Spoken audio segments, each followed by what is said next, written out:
Hi boys and girls, this is our third read aloud of The Happiest Tree. And this is a yoga story. That's our cover, our spine, our back cover. We have a title, author, and illustrator.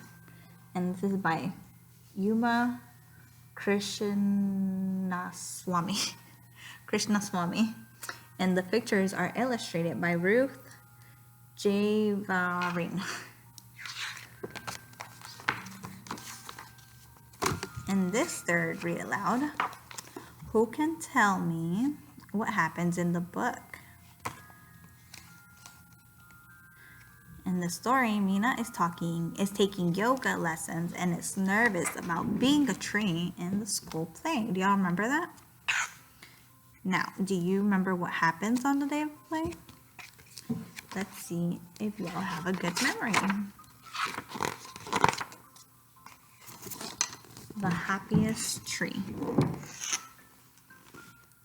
Mina was excited about the play her class was writing, a new and improved version of Red Riding Hood. She laughed out loud when they decided that Grandma would chase the wolf. She liked figuring out how the story would end for the woodcutter, and she loved painting the sets until she spilled the paint. "It's okay," said Mina's teacher, Mrs. Jackson, but Mina felt terrible. Do y'all know what a set is? Do y'all remember? A set is the background. So they're putting everything together so that the story has a place.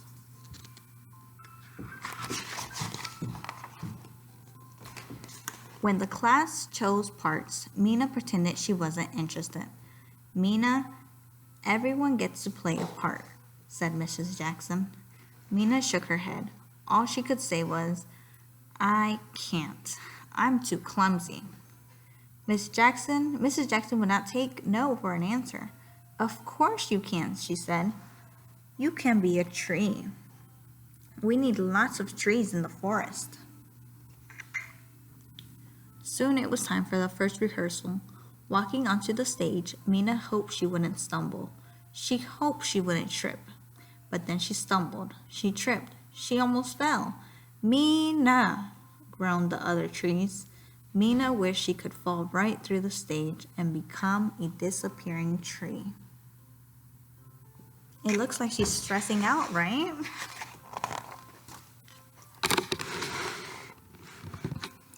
At dinner that night, Mina drooped. "I'm the worst tree in the world," she said. "Why?" asked Mom. "What happened?" Mina told her parents about the rehearsal and how she had tripped and stumbled. "It's all right, Mina," Ranny said. Mom. "It's fast. That can make you feel clumsy sometimes. You don't have to be perfect," Dad added. "Just try your best." "I'm perfectly clumsy," Mina said sadly. The next day, Mina and her mother went to the Indian grocery store to buy rice and flour and spices. There was so much to see. Mina whirled around looking. "Careful," cautioned Mom. "I'm being careful," said Mina. She leaned forward to look at a little brass bell. A bag of rice toppled over. "It's all right," said Miss Vora, the owner of the store. "Let her look." She gave Mina a piece of mati to munch on. The spicy flavors of the crumbly snack danced in Mina's mouth. "Thank you, Auntie," said Mina. Miss Vora was everyone's auntie.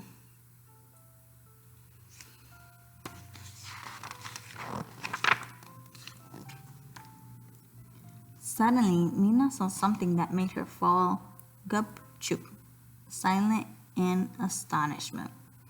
Through a window in the back of the store and the room beyond, she saw feet. They rose up into the air. They stayed very still. Then slowly they went back down. "That's one of our yoga classes," said Auntie. "Would you like to join my children's class?" "I'm too clumsy," said Mina. "Clumsy shumsy," said Auntie. "Just try it and see, nah?" Mina watched the window. Now hands rose up in the air. Mina raised her own arms. She joined her palms over her head. Oh my, Auntie said. You're doing better already. So Mina agreed to sign up for yoga class.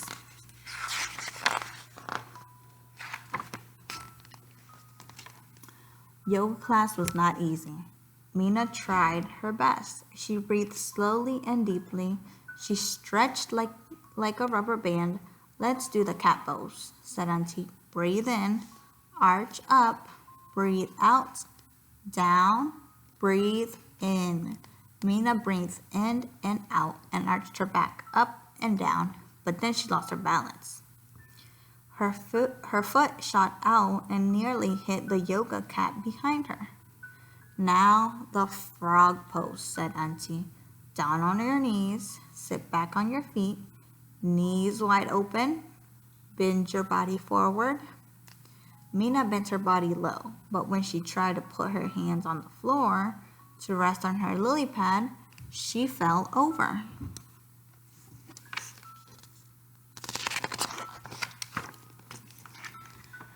Mina stretched and breathed her way through yoga class. Auntie told her what she did correctly and helped her with her difficult parts. Soon, Mina couldn't breathe deeply and make herself still. Her feet didn't shoot out as much. She didn't topple over as often. Very nice, Mina, said Auntie. Mina felt golden warm inside. So she's doing better, right?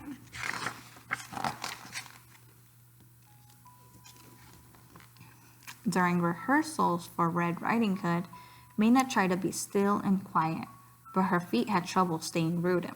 She kept looking around. She laughed at all the funny parts. She wanted to say the lines when her classmates forgot them. Mina, stay still, said one of the other trees. Only your branches are supposed to move, said another. Shh, said a third. Mina tried her best, but it was hard keeping her arms and legs from moving around.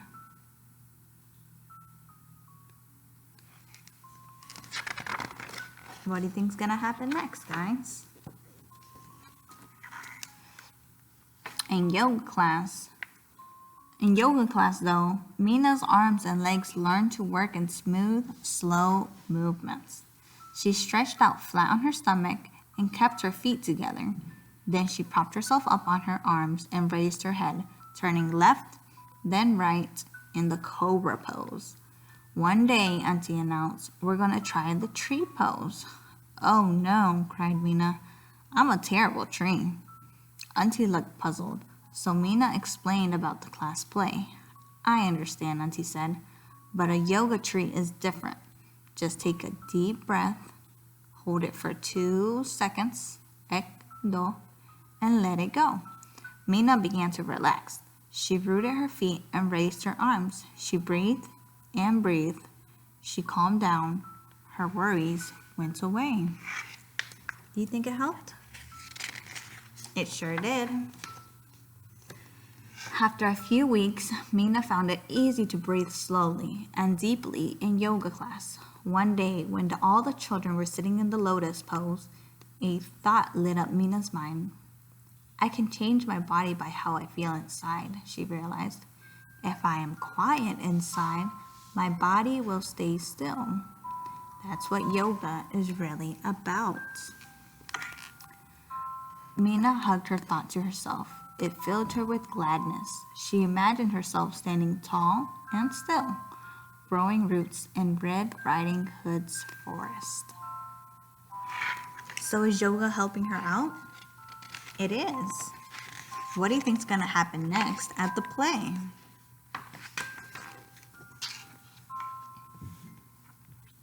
On the night of the performance of the new and improved version of Red Riding Hood, Mom and Dad drove Mina to school. Mina and her classmates put on their costume. Mina's sweatshirt and tights were stretchy and soft, but her tree branches tickled and her roots scratched. Don't worry, Mina, Rani, said Mom. You'll be fine. We know you'll be a great tree, said Dad.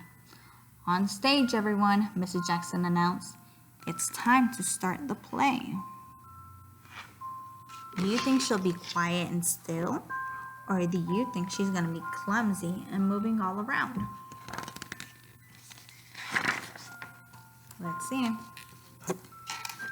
That was when it happened. As Mina walked onto the stage, one of her branches snagged Red Riding Hood's cloak. Then Mina's right foot stepped on the roots of her left foot. She tripped. She almost fell down. Mina, whispered the other trees. Mina, leave your broken roots behind, said Mrs. Jackson. Just do the best you can. Mina kicked her way out of a pile of roots. She looked around for a place to hide. How could she be a tree without her roots?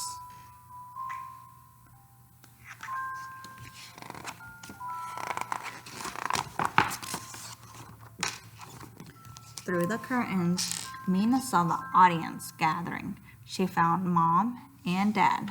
She spotted someone else too. Auntie had come to see Mina be a tree. Mina knew she couldn't hide, so she started her yoga breathing. In, out, in, out. She got so quiet she could feel her heart beating. Then she stood up straight in her best tall tree way, raised her arms high, and took her place on stage. Never mind those silly old roots, Mina thought. She would grow her own yoga tree roots right into the floor of the forest.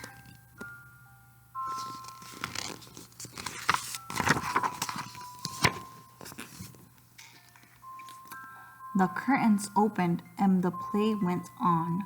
Grandma chased away the wolf. The woodcutter became a recycled paper salesman. And Red Riding Hood wrote a play about her scary day in the forest. Through it all, Mina took deep breaths and let them out. She was still when she needed to be still. She moved slowly and carefully when she needed to move. Best of all, she knew she could do this again, anytime she wanted to. Mina was the happiest tree in the whole forest.